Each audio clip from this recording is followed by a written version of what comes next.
ਦੋਸਤੋ, ਇਸ ਧਰਤੀ ਦੇ ਵਾਯੂਮੰਡਲ ਦੀਆਂ 5 ਪਰਤਾਂ ਹਨ। ਆਓ ਸੰਖੇਪ ਵਿੱਚ ਜਾਣਦੇ ਹਾਂ ਇਹਨਾਂ 5 ਪਰਤਾਂ ਬਾਰੇ। ਪਹਿਲੀ ਪਰਤ ਟ੍ਰੋਪੋਸਫੀਅਰ ਹੈ, ਜਿਹੜੀ ਕਿ ਧਰਤੀ ਦੇ ਜ਼ਮੀਨੀ ਪੱਧਰ ਤੋਂ ਲੈ ਕੇ 10 ਕਿਲੋਮੀਟਰ ਉੱਪਰ ਆਸਮਾਨ ਤੱਕ ਹੈ। ਜਿਵੇਂ ਜਿਵੇਂ ਇਸ ਪਰਤ ਦੇ ਵਿੱਚ ਉੱਪਰ ਵੱਲ ਨੂੰ ਚੜ੍ਹਾਈ ਹੁੰਦੀ ਹੈ, ਉਵੇਂ ਤਾਪਮਾਨ ਵੀ ਘਟਦਾ ਜਾਂਦਾ ਹੈ। ਟ੍ਰੋਪੋਸਫੀਅਰ ਦੇ ਉੱਪਰ ਦੂਜੀ ਪਰਤ ਸਟ੍ਰੈਟੋਸਫੀਅਰ ਸ਼ੁਰੂ ਹੋ ਜਾਂਦੀ ਹੈ, ਜਿਹੜੀ ਕਿ 10 ਕਿਲੋਮੀਟਰ ਦੀ ਉਚਾਈ ਤੋਂ ਲੈ ਕੇ 50 ਕਿਲੋਮੀਟਰ ਦੀ ਉਚਾਈ ਤੱਕ ਹੈ। ਸਟ੍ਰੈਟੋਸਫੀਅਰ ਵਾਯੂਮੰਡਲ ਦੀ ਇੱਕ ਵਿਲੱਖਣ ਪਰਤ ਹੈ, ਕਿਉਂਕਿ ਇਸ ਪਰਤ ਵਿੱਚ ਚੜ੍ਹਾਈ ਦੇ ਨਾਲ ਤਾਪਮਾਨ ਵੀ ਵੱਧਦਾ ਜਾਂਦਾ ਹੈ। ਉਸ ਦਾ ਕਾਰਨ ਇਸ ਪਰਤ ਦੇ ਵਿੱਚ ਓਜ਼ੋਨ ਲੇਅਰ ਦਾ ਹੋਣਾ ਹੈ। ਓਜ਼ੋਨ ਲੇਅਰ ਧਰਤੀ ਵਾਸਤੇ ਇੱਕ ਸੁਰੱਖਿਆ ਕਵਚ ਦਾ ਕੰਮ ਕਰਦੀ ਹੈ ਅਤੇ ਇਹ ਲੇਅਰ ਧਰਤੀ ਨੂੰ ਸੂਰਜ ਦੀਆਂ ਖਤਰਨਾਕ ਅਲਟਰਾਵਾਇਲਟ ਰੇਡੀਏਸ਼ਨ ਤੋਂ ਬਚਾਉਂਦੀ ਹੈ। ਸਟ੍ਰੈਟੋਸਫੀਅਰ ਦੇ ਉੱਪਰ ਤੀਜੀ ਪਰਤ ਮੀਜ਼ੋਸਫੀਅਰ ਹੈ, ਜਿਹੜੀ ਕਿ 50 ਕਿਲੋਮੀਟਰ ਦੀ ਉਚਾਈ ਤੋਂ ਲੈ ਕੇ 85 ਕਿਲੋਮੀਟਰ ਦੀ ਉਚਾਈ ਤੱਕ ਹੈ। ਇਹੀ ਉਹ ਪਰਤ ਹੈ ਜਿਸ ਵਿੱਚ ਦਾਖਲ ਹੁੰਦੇ ਸਾਰ ਹੀ ਛੋਟੇ ਮਟਿਓਰਸ ਜਲ ਜਾਂਦੇ ਹਨ ਅਤੇ ਆਸਮਾਨ ਵਿੱਚ ਇੱਕ ਟੁੱਟਦੇ ਤਾਰੇ ਦੇ ਰੂਪ ਵਿੱਚ ਪ੍ਰਤੀਤ ਹੁੰਦੇ ਹਨ। ਇਹ ਦ੍ਰਿਸ਼ ਆਪਾਂ ਆਮ ਹੀ ਧਰਤੀ ਤੋਂ ਦੇਖਦੇ ਰਹਿੰਦੇ ਹਾਂ, ਕਿਉਂਕਿ ਕਰੀਬਨ 17,000 ਮਟਿਓਰਸ ਹਰ ਸਾਲ ਜਲ ਕੇ ਟੁੱਟਦੇ ਤਾਰੇ ਦੇ ਰੂਪ ਵਿੱਚ ਬਦਲਦੇ ਹਨ। ਮੀਜ਼ੋਸਫੀਅਰ ਦੇ ਉੱਪਰ ਚੌਥੀ ਪਰਤ ਥਰਮੋਸਫੀਅਰ ਹੈ, ਜਿਹੜੀ ਕਿ ਇੱਕ ਬਹੁਤ ਵੱਡੀ ਪਰਤ ਹੈ। ਇਹ ਪਰਤ 85 ਕਿਲੋਮੀਟਰ ਦੀ ਉਚਾਈ ਤੋਂ ਲੈ ਕੇ 600 ਕਿਲੋਮੀਟਰ ਦੀ ਉਚਾਈ ਤੱਕ ਫੈਲੀ ਹੋਈ ਹੈ।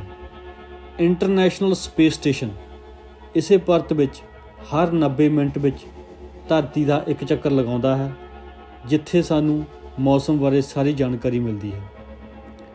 600 ਕਿਲੋਮੀਟਰ ਦੀ ਉਚਾਈ ਤੋਂ ਉੱਪਰ ਸਾਰਾ ਵਾਯੂਮੰਡਲ ਐਗਜ਼ੋਸਫੀਅਰ ਕਹਾਉਂਦਾ ਹੈ। ਇਸ ਵਾਯੂਮੰਡਲ ਵਿੱਚ ਹਾਈਡਰੋਜਨ ਅਤੇ ਹੀਲੀਅਮ ਸਮੇਤ ਬਹੁਤ ਸਾਰੀਆਂ ਗੈਸਾਂ ਫੈਲੀਆਂ ਹੋਈਆਂ ਹਨ। ਆਓ ਹੁਣ ਓਜ਼ੋਨ ਲੇਅਰ ਬਾਰੇ ਵਿਸਥਾਰ ਵਿੱਚ ਗੱਲ ਕਰਦੇ ਹਾਂ। ਜਿਵੇਂ ਕਿ ਪਿਛਲੇ ਅਧਿਆਏ ਵਿੱਚ ਆਪਾਂ ਗੱਲ ਕੀਤੀ ਕਿ ਓਜ਼ੋਨ ਲੇਅਰ 95 ਤੋਂ 98% ਸੂਰਜ ਦੀਆਂ ਅਲਟਰਾਵਾਇਲਟ ਰੇਡੀਏਸ਼ਨ ਨੂੰ ਆਪਣੇ ਅੰਦਰ ਸਮਾ ਲੈਂਦੀ ਹੈ। ਇਸੇ ਕਰਕੇ ਧਰਤੀ ਉੱਤੇ ਮਨੁੱਖੀ ਜੀਵਨ ਦੇ ਸੰਭਵ ਹੋਣ ਦੇ ਵਿੱਚ ਓਜ਼ੋਨ ਲੇਅਰ ਦਾ ਬਹੁਤ ਵੱਡਾ ਰੋਲ ਹੈ। ਜੇਕਰ ਇਹ ਲੇਅਰ ਸਟ੍ਰੈਟੋਸਫੀਅਰ ਵਿੱਚ ਨਾ ਹੁੰਦੀ ਤਾਂ ਅਲਟਰਾਵਾਇਲਟ ਰੇਡੀਏਸ਼ਨਸ ਨੇ ਧਰਤੀ ਦਾ ਤਾਪਮਾਨ ਇੰਨਾ ਜ਼ਿਆਦਾ ਵਧਾ ਦੇਣਾ ਸੀ ਕਿ ਮਨੁੱਖ ਦਾ ਧਰਤੀ ਉੱਤੇ ਰਹਿਣਾ ਨਾਮੁਮਕਿਨ ਸੀ। ਪਰ ਆਪਾਂ ਸਾਰੇ ਇਹ ਵੀ ਜਾਣਦੇ ਹਾਂ ਕਿ ਮਨੁੱਖ ਦੀ ਇੱਕ ਪੁਰਾਣੀ ਆਦਤ ਹੈ ਕਿ ਇਹ ਸਮੇਂ-ਸਮੇਂ 'ਤੇ ਕੁਦਰਤ ਨਾਲ ਖਿਲਵਾੜ ਕਰਦਾ ਰਹਿੰਦਾ ਹੈ। ਸੋ 1980 ਦੇ ਵਿੱਚ ਪਹਿਲੀ ਵਾਰ ਸਾਇੰਟਿਸਟਾਂ ਨੇ ਇੱਕ ਸਟੱਡੀ ਕੀਤੀ ਕਿ ਕੁਦਰਤ ਦੀ ਇਸ ਅਣਮੁੱਲੀ ਓਜ਼ੋਨ ਲੇਅਰ ਦੇ ਵਿੱਚ ਪਾੜ ਪੈ ਰਿਹਾ ਹੈ, ਜਿਸ ਨੂੰ ਓਜ਼ੋਨ ਹੋਲ ਦਾ ਨਾਮ ਦਿੱਤਾ ਗਿਆ। ਇਹ ਸਟੱਡੀ ਅੰਟਾਰਕਟਿਕਾ ਦੇ ਹੈਲੀ ਰਿਸਰਚ ਸਟੇਸ਼ਨ ਦੇ ਵਿੱਚ ਬ੍ਰਿਟਿਸ਼ ਅੰਟਾਰਕਟਿਕ ਸਰਵੇ BAS ਦੇ 3 ਸਾਇੰਟਿਸਟ ਜੋਸੇਫ ਫਾਰਮੈਨ, ਬ੍ਰਾਇਨ ਗਾਰਡਨਰ ਅਤੇ ਜੋਨਥਨ ਸ਼ੈਂਕਲਿਨ ਨੇ ਕੀਤੀ। ਇਸ ਸਟੱਡੀ ਦੇ ਵਿੱਚ ਇਹਨਾਂ 3 ਸਾਇੰਟਿਸਟਾਂ ਨੇ ਜਾਣਿਆ ਕਿ ਸਾਊਦਰਨ ਹੈਮੀਸਫੀਅਰ ਦੇ ਵਿੱਚ ਅੰਟਾਰਕਟਿਕਾ ਦੇ ਉੱਪਰ ਜੋ ਓਜ਼ੋਨ ਲੇਅਰ ਹੈ, ਉਸ ਵਿੱਚ ਲਗਾਤਾਰ ਪਾੜ ਪੈ ਰਿਹਾ ਹੈ ਅਤੇ ਓਜ਼ੋਨ ਲੇਅਰ ਦੀ ਸ਼ਕਤੀ ਲਗਾਤਾਰ ਘਟਦੀ ਜਾ ਰਹੀ ਹੈ। ਹੋਰ ਡੂੰਘਾਈ ਦੇ ਵਿੱਚ ਰਿਸਰਚ ਕਰਨ ਤੋਂ ਬਾਅਦ ਇਹ ਪਤਾ ਲੱਗਿਆ ਕਿ ਓਜ਼ੋਨ ਹੋਲ ਦਾ ਮੁੱਖ ਕਾਰਨ ਮਨੁੱਖ ਦੁਆਰਾ ਤਿਆਰ ਕੀਤੇ ਗਏ ਓਜ਼ੋਨ ਡਿਪਲੀਟਿੰਗ ਸਬਸਟੈਂਸਸ ODS ਹਨ।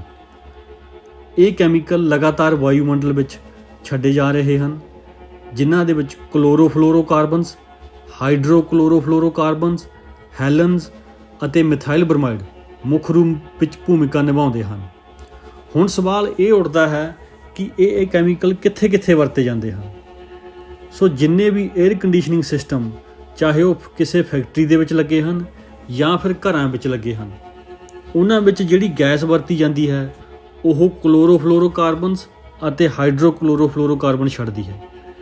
ਇਸ ਤੋਂ ਇਲਾਵਾ ਅੱਗ ਬੁਝਾਊ ਯੰਤਰ ਜਿਵੇਂ ਕਿ ਫਾਇਰ ਐਕਸਟਿੰਗੁਇਸ਼ਰ, ਇਹਨਾਂ ਦੇ ਵਿੱਚ ਵੀ ਹੈਲਨਸ ਦੀ ਵਰਤੋਂ ਕੀਤੀ ਜਾਂਦੀ ਹੈ।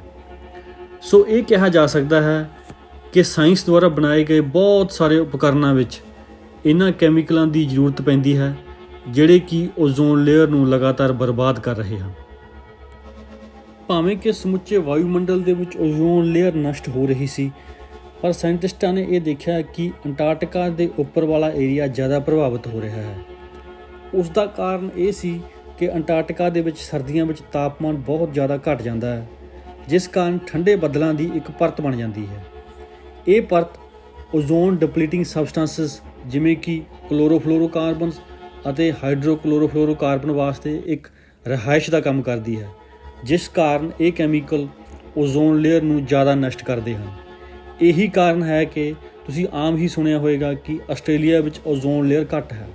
ਉਸ ਦਾ ਕਾਰਨ ਇਹ ਹੈ ਕਿ ਇਹ ਦੇਸ਼ ਅੰਟਾਰਕਟਿਕਾ ਦੇ ਬਿਲਕੁਲ ਨੇੜੇ ਹੈ ਅਤੇ ਇੱਥੇ ਓਜ਼ੋਨ ਹੋਲ ਦਾ ਪ੍ਰਭਾਵ ਜ਼ਿਆਦਾ ਹੈ ਬਾਕੀ ਦੇਸ਼ਾਂ ਦੇ ਮੁਕਾਬਲੇ। ਕੁਦਰਤ ਦੀ ਇਸ ਅਣਮੁੱਲੀ ਦਾਤ ਨੂੰ ਨਸ਼ਟ ਹੁੰਦਾ ਦੇਖ ਕੇ ਦੁਨੀਆ ਭਰ ਦੇ ਦੇਸ਼ਾਂ ਨੇ ਆਪਣੀ ਚਿੰਤਾ ਪ੍ਰਗਟਾਈ ਅਤੇ 1987 ਵਿੱਚ United Nations Environment Programme Montreal Protocol ਤਿਆਰ ਕੀਤਾ ਗਿਆ।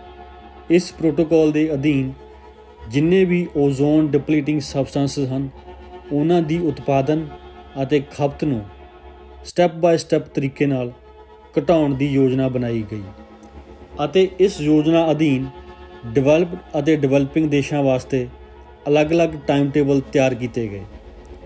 ਇਸ ਪ੍ਰੋਟੋਕਾਲ ਦੇ ਨਤੀਜੇ ਅੱਜ ਅਸੀਂ ਮਹਿਸੂਸ ਕਰ ਸਕਦੇ ਹਾਂ ਅਤੇ ਸਾਇੰਟਿਸਟਾਂ ਦਾ ਇਹ ਮੰਨਣਾ ਹੈ ਕਿ ਹੁਣ ਓਜ਼ੋਨ ਲੇਅਰ ਦਾ ਹੋਲ ਛੋਟਾ ਹੋ ਰਿਹਾ ਹੈ ਅਤੇ ਇਹ ਉਮੀਦ ਕੀਤੀ ਜਾਂਦੀ ਹੈ ਕਿ ਜੇਕਰ ਪੂਰੀ ਦੁਨੀਆ ਵੱਲੋਂ ਇਹਨਾਂ ਖਤਰਨਾਕ ਕੈਮੀਕਲਾਂ ਦੀ ਵਰਤੋਂ ਮੁਕੰਮਲ ਤੌਰ 'ਤੇ ਬੰਦ ਕਰ ਦਿੱਤੀ ਜਾਵੇ ਤਾਂ 2050 ਤੱਕ ਇਹ ਲੇਅਰ ਪੂਰੀ ਤਰ੍ਹਾਂ ਨਾਲ ਆਪਣੇ ਆਪ ਨੂੰ ਰਿਕਵਰ ਕਰ ਲਵੇਗੀ ਅਤੇ ਇਸ ਨਾਲ ਮਨੁੱਖ ਇਸ ਧਰਤੀ 'ਤੇ ਆਰਾਮ ਨਾਲ ਜੀਵਨ ਬਤੀਤ ਕਰ ਸਕੇਗਾ।